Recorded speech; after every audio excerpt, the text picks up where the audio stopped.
tell me what you remember. A wife?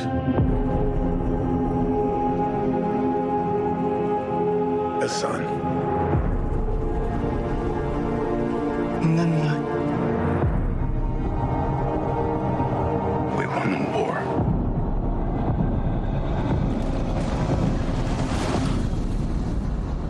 Help me go home.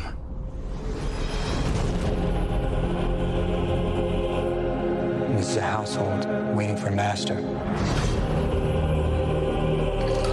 I want you to choose me. Ithaca's king is coming back. No, he's not.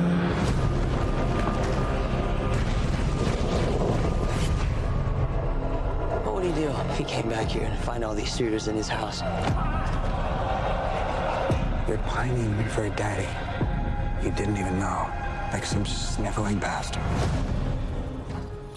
That was a look at the Odyssey, the epic film adaptation of the ancient poem by the Greek poet Homer. I went to see this movie last week.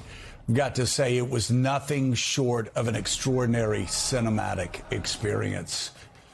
The star-studded blockbuster stormed the weekend box office. It took the top spot and brought in more than $264 million across the globe.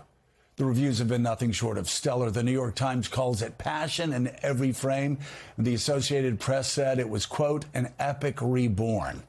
It marks the biggest worldwide opening weekend in the entire career of Christopher Nolan, considered by many to be the greatest director alive. I sat down with the award-winning director, and I discussed how he tackled this massive, groundbreaking project, which marked the first time ever an entire film was shot in IMAX. Where in the world? I saw it, saw it last night, and just the inspiration for doing something this epic, this colossal, and I'm not just talking about a 3,000-year-old classic, but what you did for the movie-making experience. Where did the inspiration first start for this?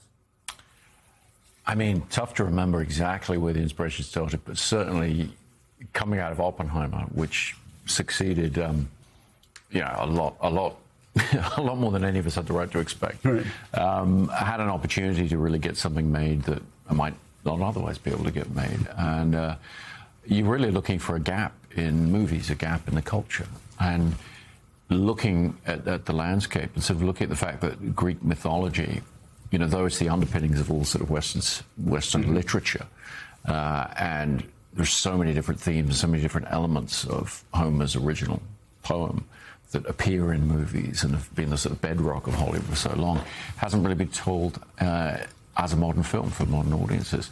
And so for a director, that's a pretty thrilling opportunity, right, to try and challenge yourself and try and bring something new to the table. I had so many questions going through my mind while I was watching this, and one of them had to do with the fact that your adaptation of this 3,000-year-old, very densely packed classical work, had to be transformed into a sub-3-hour film for audiences around the world, for American audiences. I can't even imagine the choices you had to make along the way to do that. Are there any that stand out to you, some that worked, some that were sort of painful to leave out as an artist?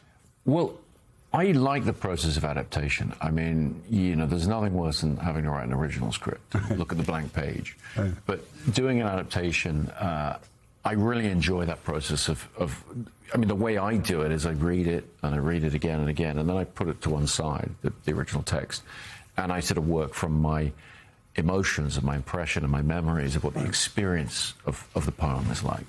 And it has a wonderful structure that I was able to be faithful to, and it's a non-linear structure. Right. That's one of the fascinating things to me about it. It's the oldest sort of foundational text of Western literature, but it has this incredibly adventurous non-linear structure.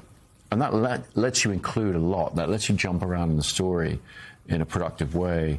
So you can jam quite a bit in that. But yeah, there's certainly things you have to either leave out or consolidate. for me, one of the other things that I did is before I started the script, I sort of wrote a list before I engaged in the reading so much. I wrote a list of what would I expect to see in a film of the Odyssey. What are the things I remember? Because like so many of us, I kind of remember bits and bobs from adaptations when you were a kid, or I saw a school play when I was about 5 years old with the older kids doing bits from the Odyssey, like the sirens, him being strapped to the mast, things like that. So I kind of wrote my list of, well, what is the Odyssey to me?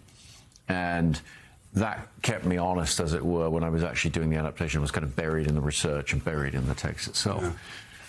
Sorry, go ahead. No, I was just going to say, there's such a focus on the technical, what you've done technically, and I want to ask you all about that, because I think there's really been a through line on you revolutionizing the movie-going experience, whether you're going from Dunkirk to Oppenheimer. I remember sitting in Oppenheimer, and I went on and on with you about the music and how it looked and how it felt and how it just moved through you. Watching it was really something different than anything else I'd ever experienced in movies. Talk about what you're trying to do as an artist, as you're making these movies that look different, sound different, feel different than anything that's ever gone before. I think a lot of it for me is about trying to get back to that experience that I had as a kid, going to the movies. I mean, when I was very young, I was 7 or 8 years old, my dad took me to see a re-release of Kubrick's 2001 on 70mm film. Right. And it just makes such an incredible impression at that age. You feel like that screen is so much larger than life and that it can take you anywhere.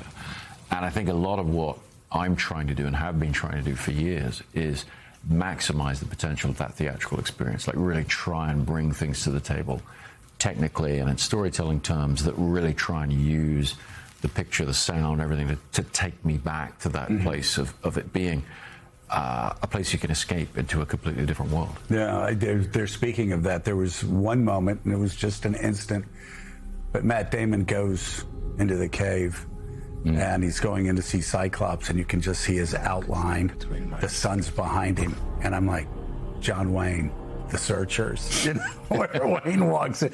I mean, I'm curious, what other movie inspirations have you had, like moving you through this point in your career? I mean, so many. I mean, for me, it's interesting you mentioned The Searchers, because that's a movie I didn't know as a kid. Right.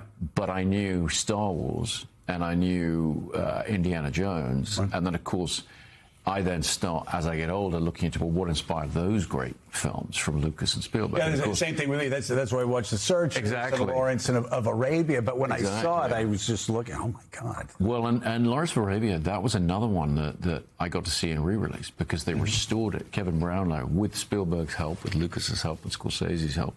In 1987, they re-released it on 70mm film. Oh, wow. And I got to see that as a kid. And it just blew my mind. And I think that sense of adventure, that sense of just going to a completely different place and living in it for a few hours and seeing these characters, these larger-than-life characters, go through these incredible events, that's a type of storytelling that, you think, if I ever had the chance to do something like that, I'd seize it with both hands.